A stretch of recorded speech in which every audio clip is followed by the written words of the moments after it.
Hello মা, WhatsApp. ভালোই আছি, তুই কেমন আছিস? আমি আবার কেমন থাকবো মা? প্রতি বছর তোমার ওই ত্রিশূলের আঘাতে আমার বুক ফেটে যায়, 1.5 কিলো রক্ত বের হয়ে যায়। ওইটা সারাতে সারাতে পুরো একটা বছর কেটে যায়। সে তো তোর বিধির লিখন রে মহিষাসুর।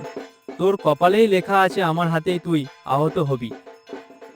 তাও মা এবারে একটু কম ধারালো ত্রিশূল নিয়ে আসবে।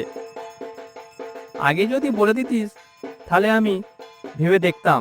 কালকেরেই গিয়ে আমি ত্রিশূলটা শান দিয়ে নিয়ে এলাম। পুজো তো আর বেশি দিন বাকি নেই। আহা, আর কি করা যাবে মা? একটু হালকা করে মারিস, বেশি রক্ত বের হয়ে গেলে আমার শরীরটা আবার দুর্বল হয়ে যাবে।